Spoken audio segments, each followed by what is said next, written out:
Hi, this is Lorraine, and I'm going to do another video, so if you will give me just a minute to clear, center, and balance my energy, and we'll get started.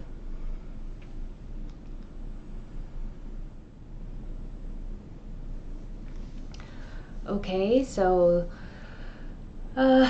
this week, so I didn't do a video last weekend. I just didn't feel the week before that, really not a lot of information came in, so I didn't feel like doing a video. I felt like I would be forcing it, actually, so I didn't do a video last week.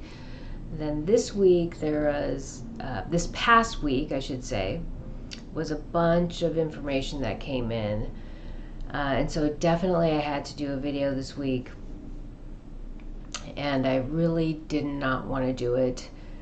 I knew I had to do it, but today I was really one of those days where I'm trying to find everything, any reason not to do a video. But eventually, when I was getting ready to go to bed, it just came in so strong. It's like, you got to do a video or you're doing it on Mother's Day. So here I am. So I didn't really take a lot of notes.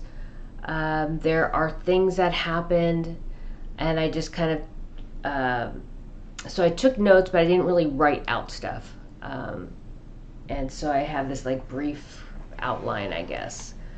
One of the things that happened this week is, I'd say 2 years ago, I probably did a video. 2 years ago, I did a video. It was before COVID, definitely. And I realized I had a hybrid child.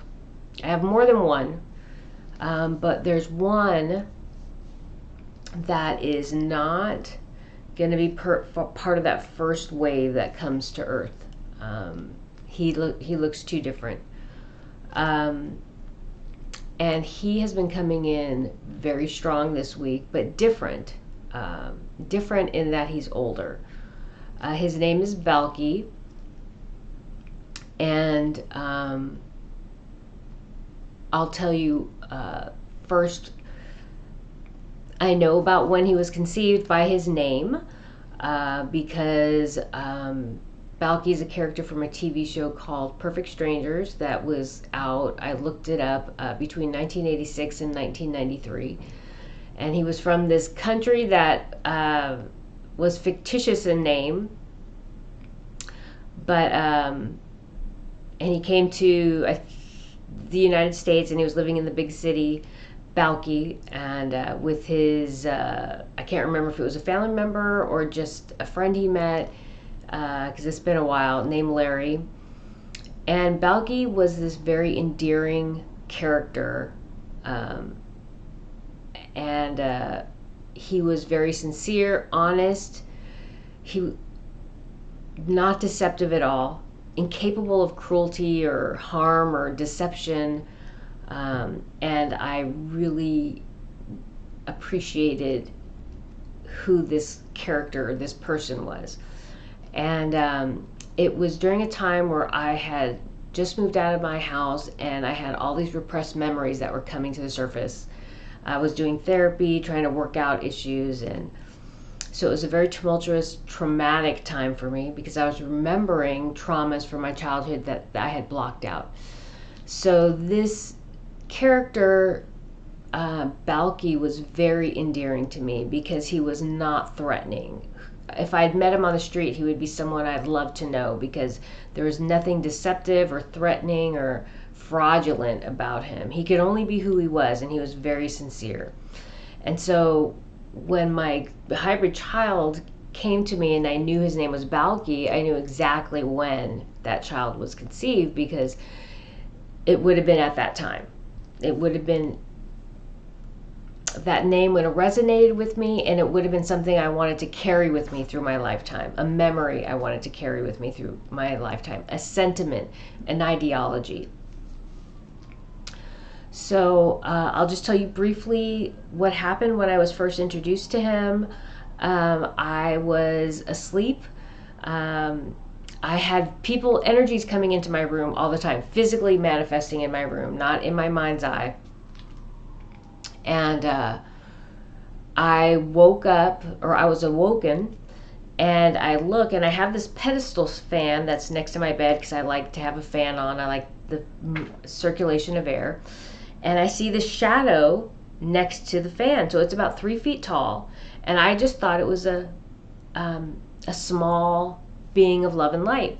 So I just communicated telepathically with it, and I said, I'm sleeping, and I rolled over. And as soon as I rolled over, I was like, oh my God, that was a child. So I rolled back over, and I was like traumatized, but I traumatized myself because I can't believe I just shunned a child, right? A toddler. And as I rolled over, the blinds and a sliding glass door that went out, the blinds to go out opened, and I could hear them moving. The door was closed. It was nighttime. It was all locked up, but I heard someone go through the blinds, and I was like, oh my God, he just walked out. So I just kind of centered myself, and I started communicating and apologizing, and then through my mind's eye, I could see him with his father, another being that looked just like him, but a grown-up, and I knew it was his father. And I apologized, and I felt so bad. And the next day, I woke up, and during my day meditation, I connected with him, and we went to the park, and we spent a whole bunch of time together. And I got to know him as a toddler. And then I'll just add that next night, I woke up in the middle of the night, and above my bed, so I'm laying in my bed, I sit up, and above me, there's 5 children, blonde hair, blue-eyed, in pajamas, little no feet, like the fitted pajamas that you see toddlers in, but these kids are about 4 or 5 years old, and long sleeve, fitted, and they're doing like a thing in a circle, kind of like Ring Around the Rosie, and they're playing and they're having fun, and they look exactly like human children. Like I would say, just blonde hair, blue-eyed, just Northern Europe. And I burst into tears because I knew those were my children also. But they were very traditional earth type children. And I just kind of, the epiphanies that were coming to me at that time were very overwhelming. But I knew those were also my children. But they were definitely coming in the first wave. So I communicated with Balki quite a bit after that, but I haven't really seen him or heard from him in a while. And I know that I communicate when I'm asleep. My higher self goes and engages him and the other children. But I always have an affinity for the underdog. I've always had an affinity for those with the greatest struggles, and maybe because of my own personal struggles. So I know that in some ways this child really wants to be part of that first wave, but he doesn't have the look to come in the first wave. And Balki has black skin. It's black skin, very dark black skin, like, and I can't even begin to describe it. It would just be like an African person with very dark ebony skin, but just, it's beautiful. It's just like silk. Like there's many people that I've seen on earth with this dark, beautiful skin, and he's got that dark, beautiful, just peaches and cream, like silk skin. And his lips, every part of him is black. The only part that's not black are the whites of his eyes. His hair is black, and it kind of is the way I saw it. It was very chunky, like Chucky from Rugrats, and I don't know how many people know who the Rugrats were. It was a kids show many years ago. I don't know, 15, 20 years ago. And so there's a character named Chucky, and his hair, Balki's hair, looked like his, but black. So Balki's been coming in for the last week, but he's a teenager. And So I, watch a bunch of shows, and they say that these kids are kind of in this bubble outside time, so they can keep them young until it's time for them to come in, so they don't grow old and die before it's time for them to come and engage humanity face to face, one on one. And I don't know, I don't really get a lot of that type of information. I just hear about it and I kind of channel it, and I see what resonates with me. And so there is some truth to that, although I don't think the information is being translated accurately as to what's happening, how it's happening, and why it's happening. But I would say there is some truth to that. But Balki is presenting himself now as a teenager, late teens, 15, 16.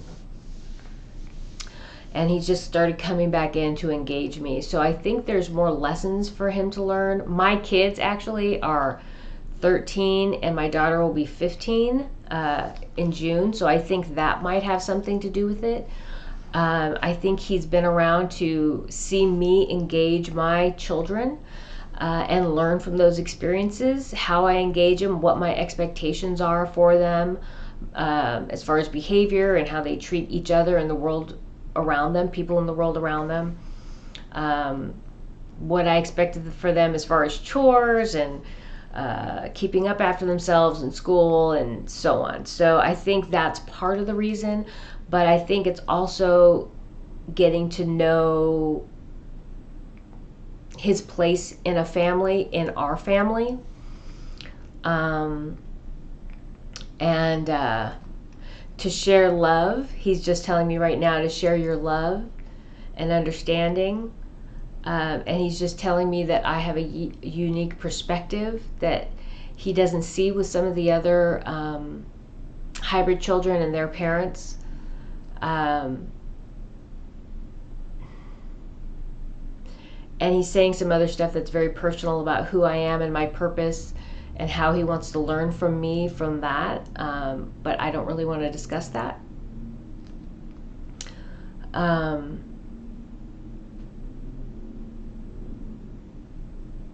And he's just telling me he loves me and wants to be near me. And he's telling me he sees me every night. He engages me every night. He's telling me I've read to him every night. Even though I'm not consciously aware of it in this life, I know my higher self leaves when I'm sleeping or when I'm meditating, and goes and engages him and the other children. So he's just affirming that and telling me how important that is for him. And so he's been coming here more to engage us more on this world. And he just said that he wants to come here to the inner earth and experience this life with me before I pass. Because he can go to the inner earth. He's telling me he has a connection with the raptors, his people, where his father comes from. They are connected to the raptors, and so he is welcome there.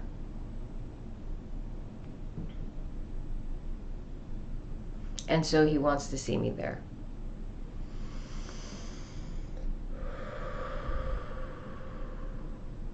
And he's stepping back because he says I have more things to talk about. Okay.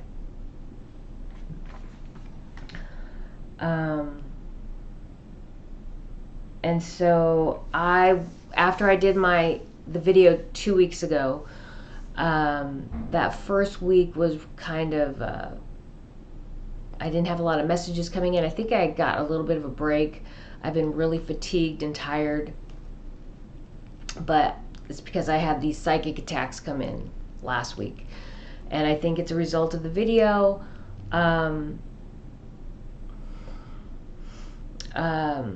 My commitment to my purpose, but I've had this time when I first was introduced to Balki, was a time where I had a lot of psychic attacks coming in, and they were very physical.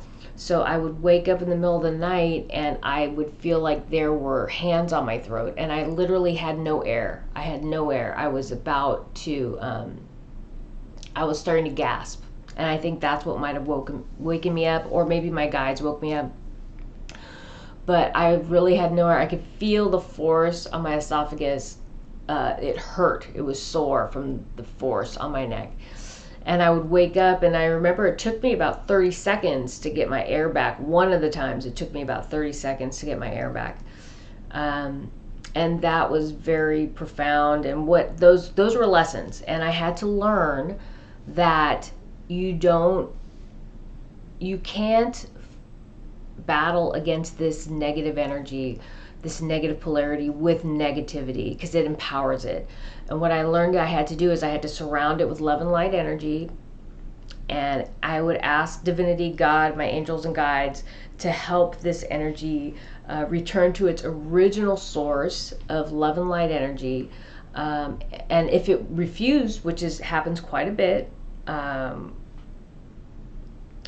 this negative energy, these energies in I'll say our government that I surround with love and light energy, often when I do that now, today, their eyes turn black and they kind of get this screeching, screaming thing that happens, and they like fight against it. And so what I do is I just ask divinity to surround them with love and light energy and move them out of my energetic space.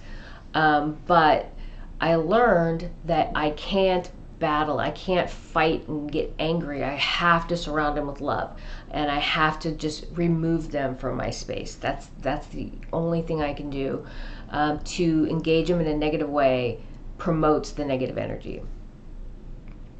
So this negative polarity can't come at me at night like that anymore. It does not have the capacity, because I have, in the last 2 years, learned how to protect my energy, maintain clear-centered and balanced energy, which brings abundance into my life. And abundance isn't necessarily material abundance. It is energetic abundance. So I have a lot of energetic abundance that protects me from this negative polarity.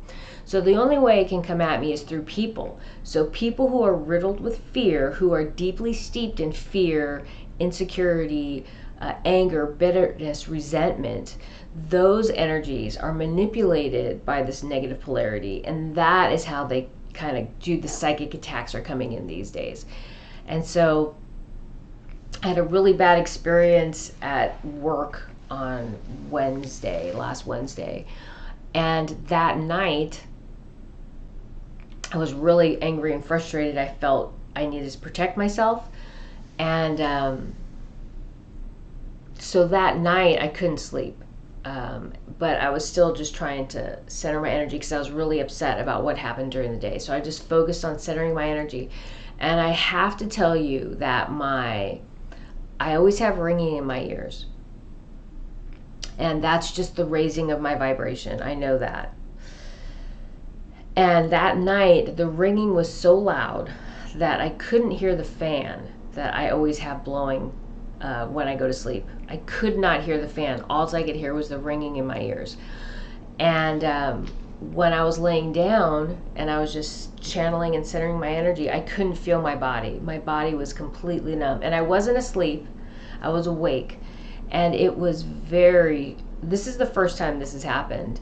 The only time I really could feel my body is if I tried to shift. If I shifted my body, I could feel like my shoulder, or I could feel like my elbow. But my arms, my legs, my whole body, I want to say it felt numb, because numbness means you can't feel, right? But it was I would like to say I was just pure consciousness. So I felt my vibration going up because of my ears ringing so loud. And then not feeling my body, not acknowledging my physical self. That whole night, I don't know if it was angels and guides or divinity, but they spent that whole night just maintaining my vibration. I was really, I'll just say, really upset about what happened that day. And so the whole focus was maintaining my vibration as I moved through that emotional time. And it was the first time that it happened, that anything like that had happened, and so profoundly and so overtly, and I felt blessed. I felt completely blessed that there was so much energy coming in to help me maintain my balance. And I was grateful. So I spent a lot of time being grateful as I moved through that evening, because I really didn't get a lot of sleep. And that was my fault. If I could just relax and just stop, and just quiet my mind. But that was the struggle, as I was so upset about what had happened. I was having a hard time quieting my mind. So as I worked through that, I had that energetic support to help me.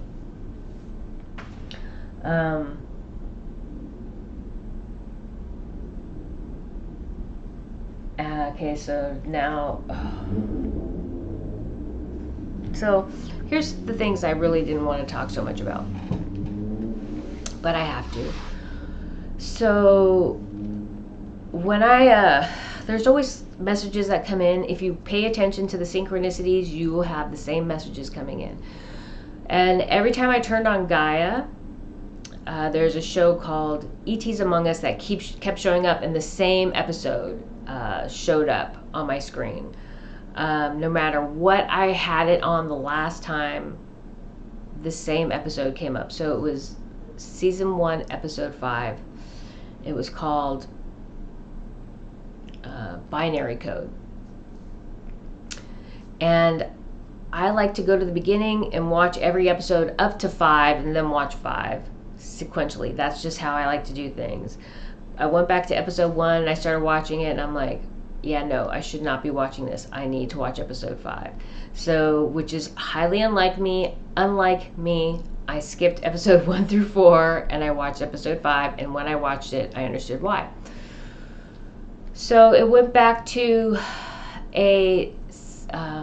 I can't remember, the forest in England where the triangular ship landed. It was a bright light. The military soldier went out. It was on an American base in England. It was like the most profound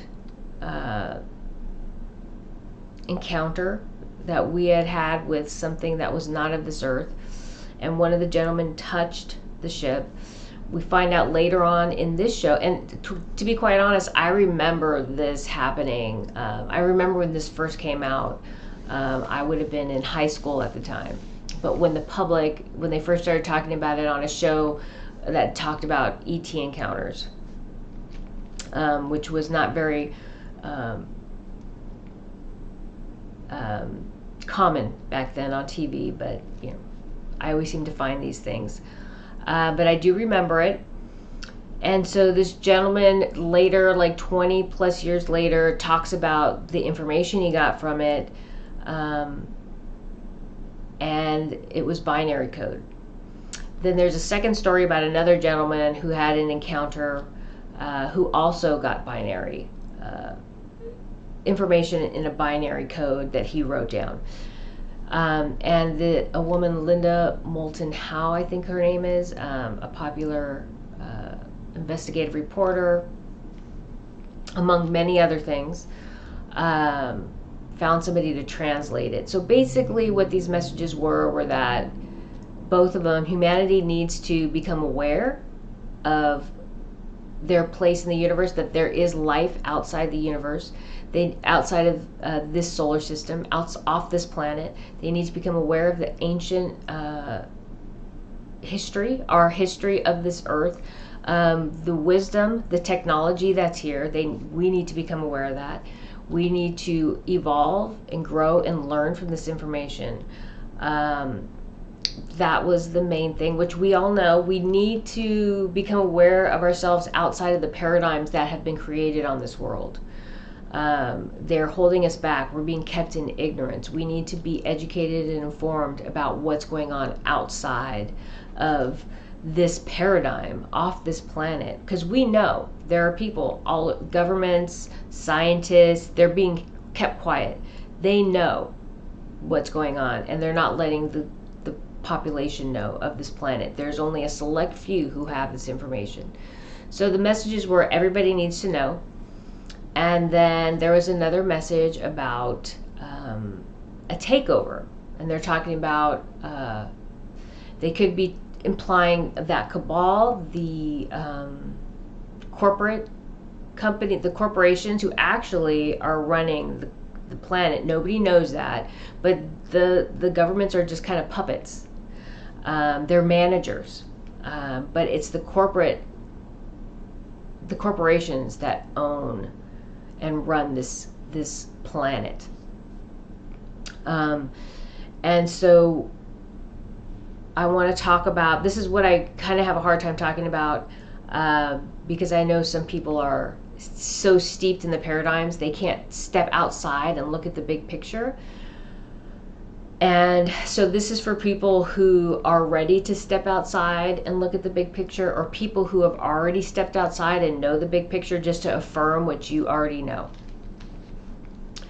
And that is, I wanted to talk about, I talked about in the last video how there are all these people who are trying to give information, but because of all the mis and disinformation that's been fed to them, it's hard to discern between truth and lies.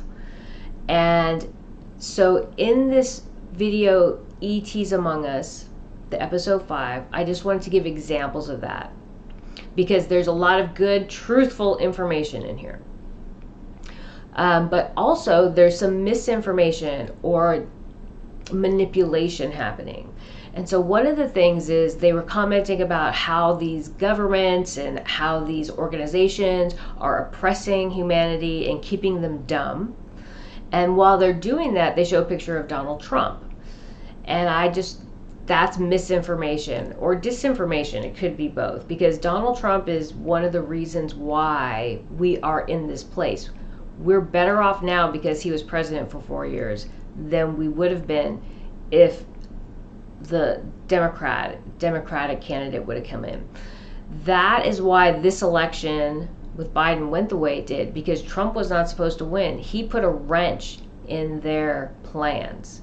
They would have had all this white privilege and all this Black Lives Matter, all this unrest started, that whole paradigm, this whole shift started 4 years ago, but he put a wrench in it. And I've said this before, this isn't about Republican, this isn't about Democrat, it's not about conservative or liberal, it's not about white, black, Asian, it's not about what country you live in, it's not about that. This is about the freedom of the planet. But by keeping us divided, it keeps us from seeing the big picture. But Donald Trump had all those soldiers, all those National Guardsmen that were in DC, but right before the inauguration, they were going to do something. He had a plan. He was asked, I know he was guided to step down and not do that. He was ready to fight for humanity. He was ready to fight for us. Here's the thing. We have to awaken. He can't fight all our battles. Other people can't fight our battles. Humanity has to awaken. He has to allow people to go through whatever process, whatever suffering they have to go through in order to awaken to the truth. And sometimes people have to be pushed to the ends of what they could tolerate before they'll stand up. And so he backed out. I know that's what happened. And allowed this all to happen. And so he's not the bad guy, but in that segment of video where they're talking about how humanity is being oppressed, they showed an image of him. And so that is making a suggestion, an implication, an inference about who Donald Trump is on the negative side of this whole thing. And he is absolutely not on the negative side of all of this. So I would call that, you can call that misinformation or disinformation. I don't know, however you want to define it. But that is what I mean when I talk about how this negative polarity is coming in and influencing people. If you're already steeped in the paradigm of liberal and Democrat, or liberal and conservative, Democrat, and Republican, then no matter what, when you see a picture of Donald Trump, you're going to think something negative. But if you can step outside and look at the big picture of what's going on, you'll see that he's not. And so also I talked about how they're creating a very complex caste system. So we have how many genders? We are not just male and female. We're not just gay and straight. We're gender fluid. You know, we are transgender. We are, I don't know how many there are anymore. That's 5. But people can be who they are. I'm okay with people being who they are. What I'm concerned with is, okay, we have all these genders. Now we have all these laws that are being put into place to make sure that people are honored and respected, because you have to call this person they, or you are in violation of something. You have to call this person a she, even though he was born a he, otherwise you're in violation of something. And I think I have to be honest, sometimes I see people where I'm not sure. And unless you have something on your shirt or on your forehead or that identifies you in a certain way, there's a chance I might make a mistake. It's not intentional, but there's a chance I might make a mistake. And now you have all these laws that say you're a bad person if you make a mistake. We have segregation of race, black, white, Asian,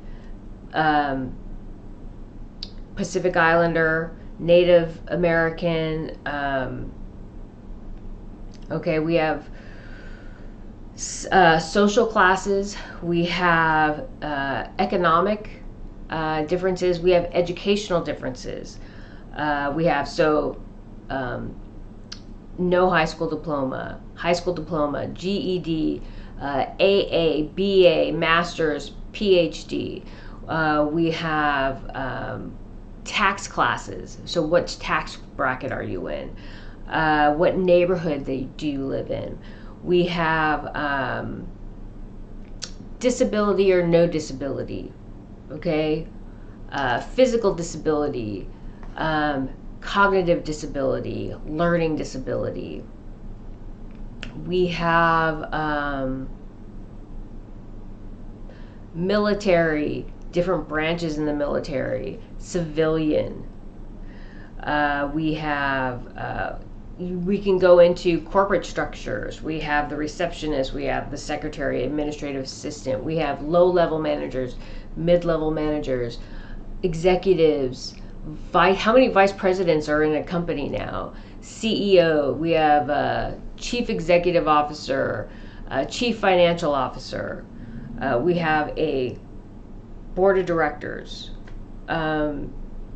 We have so many different groups now. And now we're creating laws to say who these people are and how they're organized, how they should be referred to. My daughter said to me, my daughter has a very significant auditory processing disorder, and she has an IEP, an individual education plan, because of it. And she asked me today, is a disorder a disability? And so I just gave a whole bunch of different examples of different designations in our society. My daughter has an auditory processing disorder, very significant. So as a result, she has an IEP, individual education plan, because she needs modifications and accommodations because of her disability.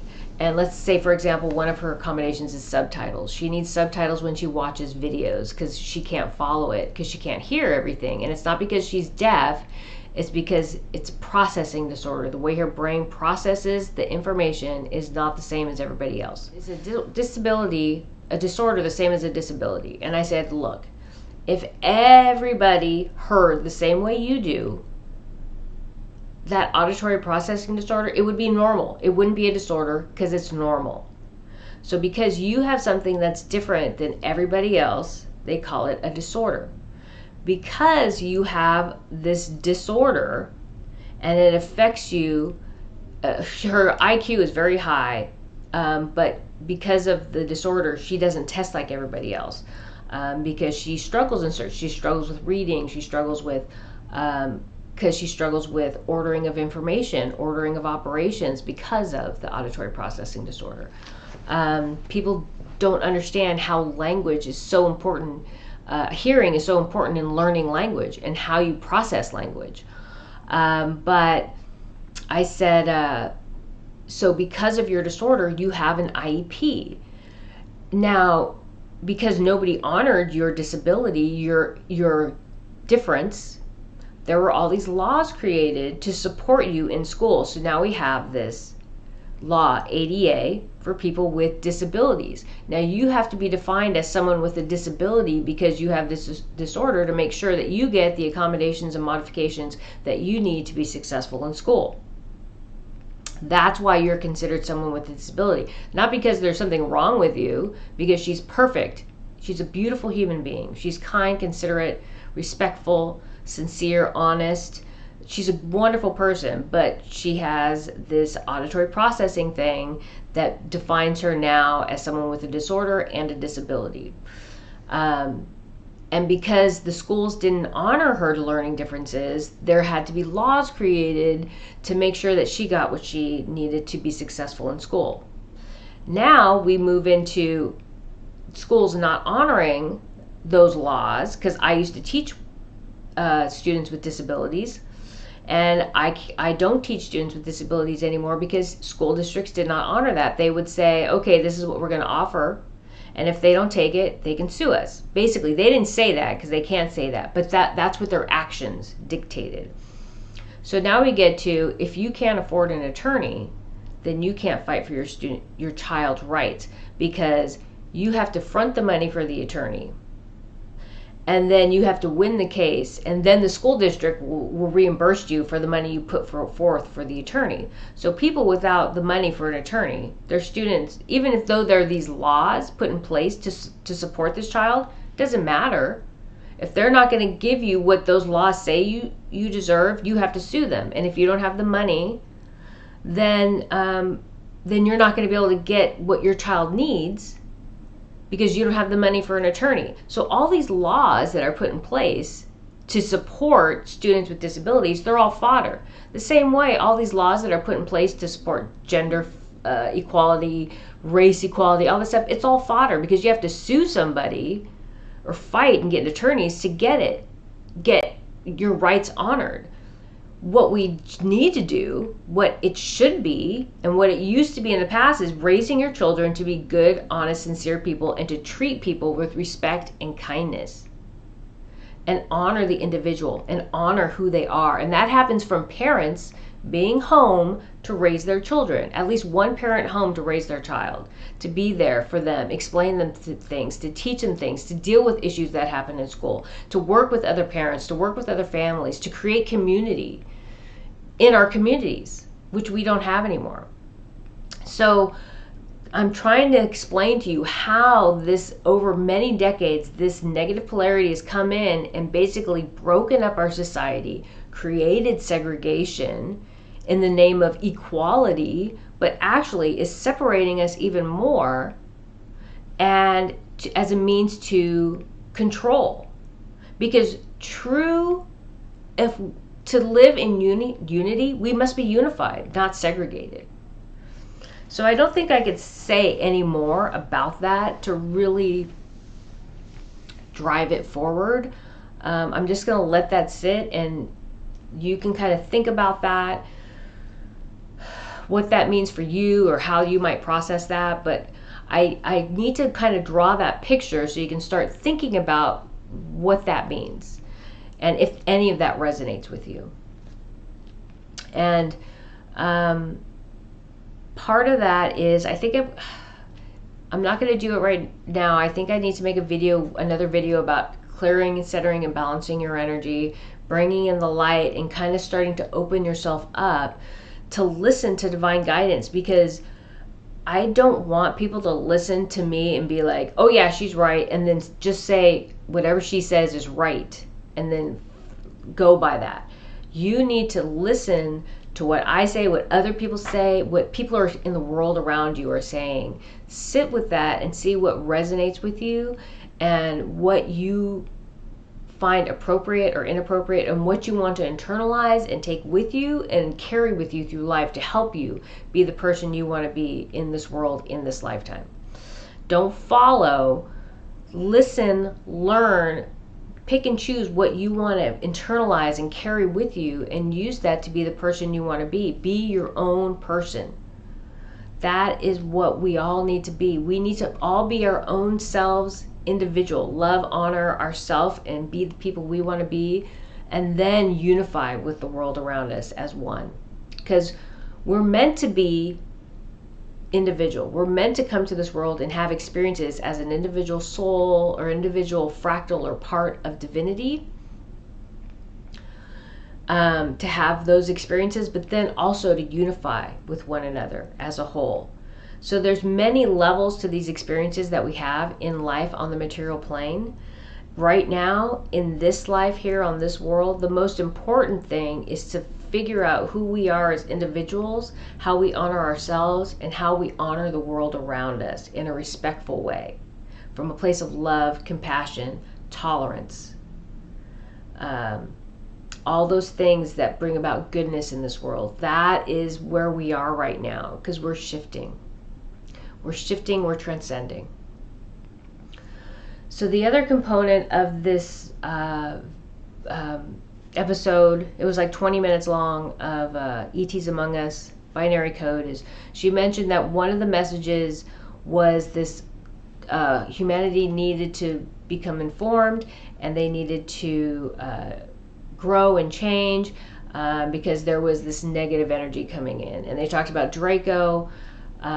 They talked about Orion, which implies the draconian energy, and then also the Zeta Reticuli, these negative energies, these energies associated with the negative polarity. And we shouldn't be reaching out into the universe, and because we're not ready. Why are we reaching out? If we're reaching out to energies that are advanced enough to come to our world, but we're not advanced enough to go to their world. At the time, we were not advanced enough to go to their world. And we're overstepping our bounds, and that goes all into the manipulation that happened while someone giving us technology, kind of like giving a child a nuclear bomb who wasn't ready for it, but they want to get that child to do what they want that child to do, so they're manipulating it and using it, right? They're using tools to manipulate that child. And so we can't do anything about that right now. We can't change that. So here we are in this predicament where we've kind of called in these negative, this negative energy, these negative energies from other worlds to our planet. So I've said that a lot of this is karmic, and it is karmic.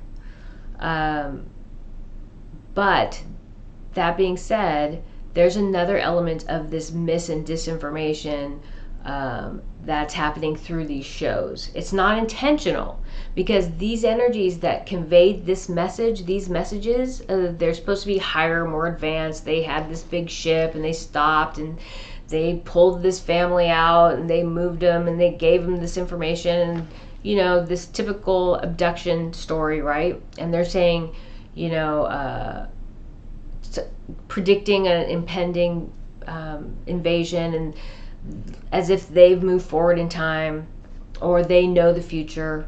So what everybody needs to understand is there are many possible outcomes for this path that we're on.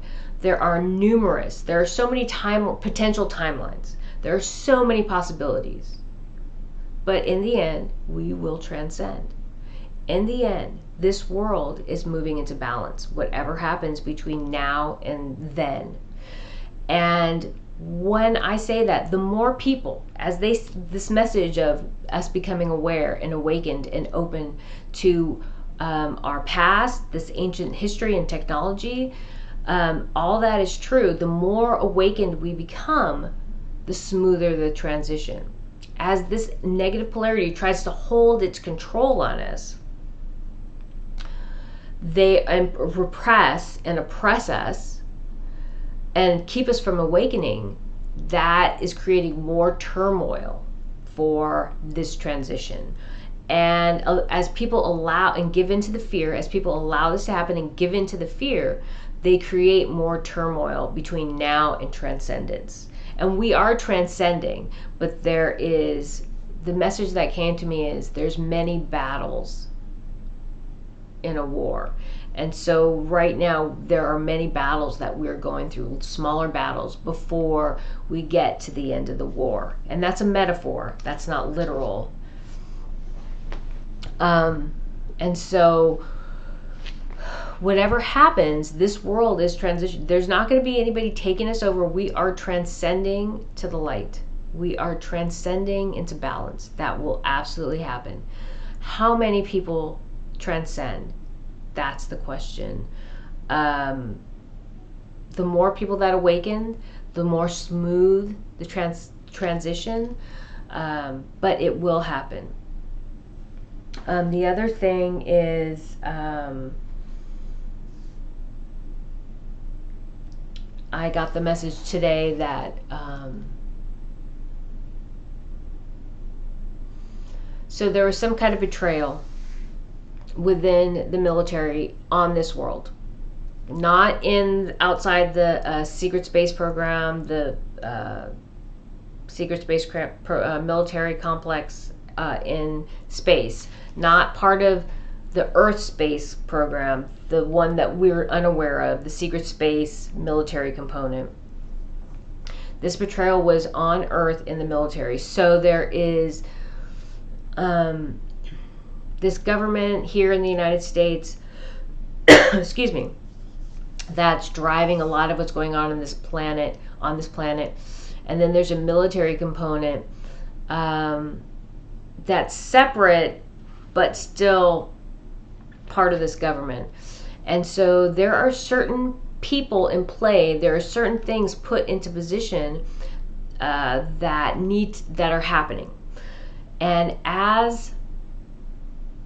so there's certain things in the government that are happening. Donald Trump has his thing happening. We have the military doing some things. We have Europe, we have Russia, we have China, we have England. We have different components on this planet and things that are happening and things that people are doing. And there are, I always say, ducks in a row. You want to make sure you have your ducks in a row before you move forward. So there are certain ducks being put in a row, and one of the ducks stepped out of line, right? So there was a betrayal in this path that's been created of change and transcendence, a betrayal. And betrayals are very hard. As a child, I had many betrayals. And when you grow up being betrayed, what you learn is to honor profoundly the people who stand for something. And those people are often the ones who have been through the most trauma in their lives. They understand betrayal intimately. And so when they come across someone who is honest, sincere, and filled with integrity, they honor that person. They're rare. These people are rare. So to have this betrayal happen is very difficult. These people, so when Donald Trump did not fight after the inauguration, I knew he was gonna do something, and he didn't do it. And when he didn't do it, it's because it's giving this negative polarity the opportunity to do the right thing, to create change and move to balance. They're all always given opportunities. These components in the military, these opportunities that are being given to these individuals, I don't know if they're men or women, to help create change and help Earth to transcend and help people to become informed and learn about this ancient technology, like to help reveal. These people are being given the opportunity to help in transcendence. And somebody stepped out of line. and betrayed that trust, and they chose to forego that opportunity. So kind of it's thrown a wrench in what's happening. Well, divinity always has a plan. There's always a plan A, a plan B, a plan C, a plan D. We're going to have a plan all the way to Z. Then we'll come back, we'll have a plan AA, BB, CC, all the way to ZZ. There's always a plan in place. Mother Earth will be transcending. We'll move back into balance. So the message was, I see numbers all the time. And numbers in sequence mean things are going in plan. So I'll see numbers in sequence in the weirdest places. And I saw a number, and then one number skipped, and then the next number duplicated. So 3, 4, 5, 7, 7, right? So I know somebody screwed up.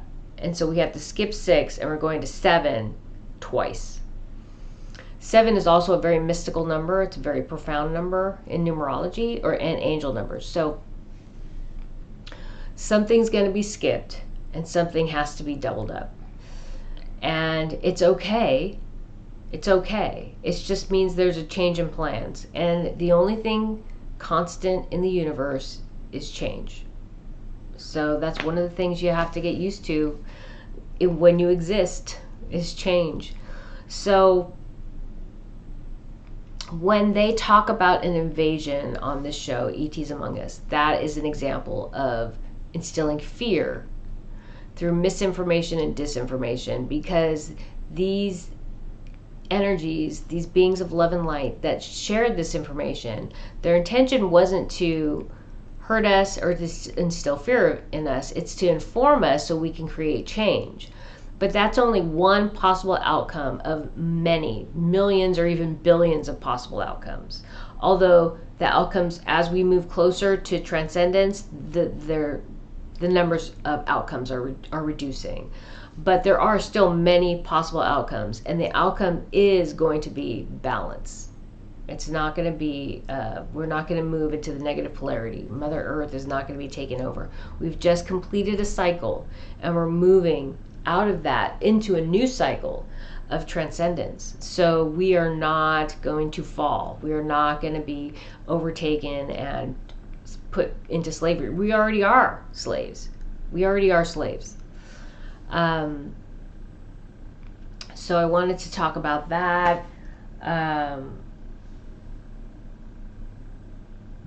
Let's see.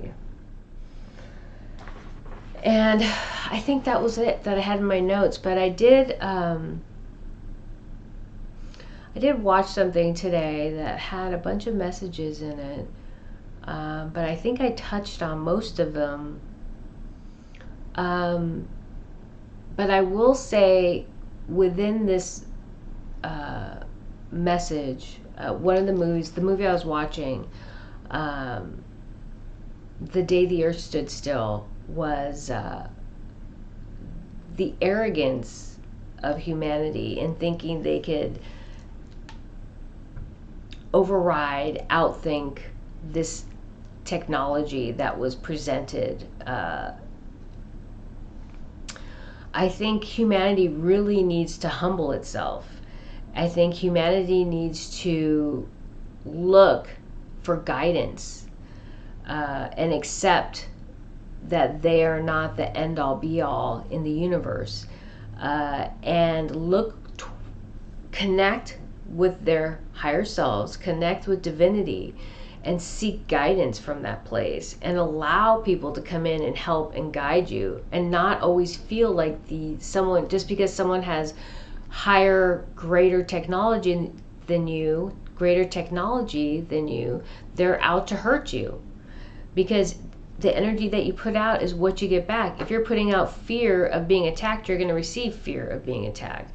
If you put out openness to collaboration and honoring the person and who they are from a place of love and light, honesty and sincerity, then they'll come forward in the same way to help you grow and change and be better from a non-threatening place. You can't open yourself up if you're always worried about someone slapping you on the back of the hand. It's like we're like abused children. We can't trust anyone because we've been beat down so many times. The second somebody shows up on our doorstep, we wonder if or when they're going to beat us up, right? That's what you're constantly thinking. So you're manifesting that into your lives. We can't come into the universe from that perspective. So whatever happens is going to happen on this earth to expel that fear. Because we can't go out into the universe this way. We can't. It's just not going to be allowed to happen. So whatever comes in is coming in to get rid of that.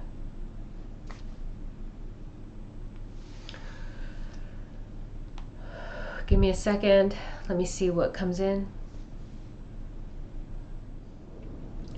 So the other thing I really didn't want to talk about, but when I was closing my eyes, the Native American elder was there, and he's like, you have to say it. And so in a video I said there's only one. It only takes one, because we are all connected.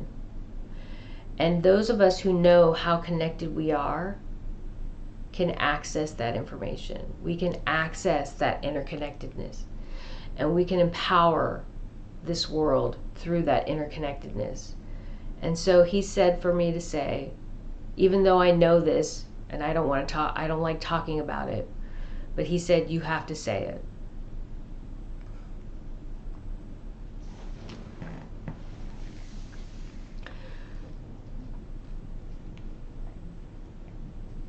So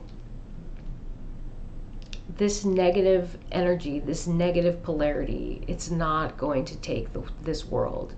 This world is not going to be overcome. It's not going to be overthrown, because it will only take one individual to stop anything from coming in and overtaking this world. And there are many people like me who have access to this interconnectedness, who can empower this energy and protect this world. And the more of us that awaken to this truth, the better it is for this world, because we want as many awakened individuals as we possibly can to transcend. It's not just about one person transcending. It's about this whole planet transcending. It's just that there's one energy that has been put here to ensure that Mother Earth transcends to the light, that Mother Earth comes into balance. And so I am one of a number of people who have this capacity to transcend Mother Earth. And the more people that awaken, the better it is for this world.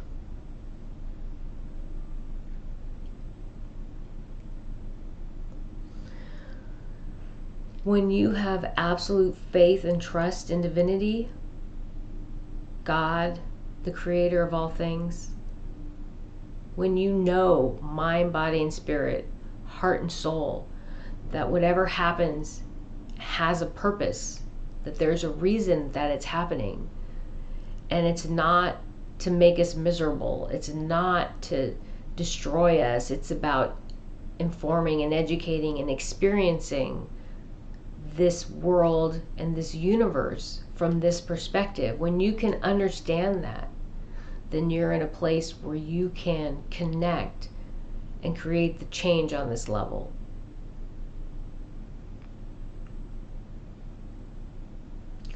But until this planet transcends to that place, there are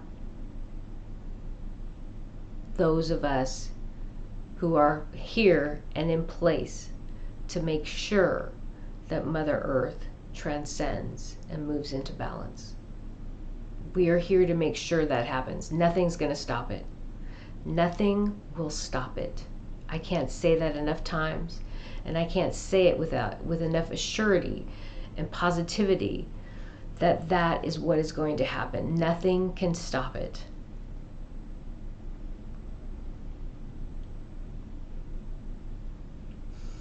And it comes completely from a place of unconditional love. It's unconditional love. It's necessary because it's this love that's going to change and transcend the universe. We are unique. This world is unique in its ability to access the depth and breadth of emotions. That gives us the full depth and breadth of love. And those of us who transcend from this place of love will create change in the universe. And it is going to help the universe transcend as a whole. This world is the heart center of this universe, and it is what will transcend this universe and help it reunify divinity into a whole. In this universe, as this universe, not outside the universe, because divinity removes itself from this world. How do I explain this? I can step outside this universe, outside space-time, time-space. I can step outside of it and view it from a place of absolute balance, unified. And then I can step back into it, duality. Earth is the heart center of the universe. Divinity started as a whole, separated into the positive and negative polarity. From Earth, from this world, divinity, from this world, from unconditional love, this ripple effect. Earth is the pebble in the water. It's the ripple effect that's going to move out into the world. Absolute unconditional love from the heart center. And that will unify divinity back to center on the material plane in this universe. This universe is going to be unified from Earth. This world will transcend into balance. Nothing will stop it, no matter what.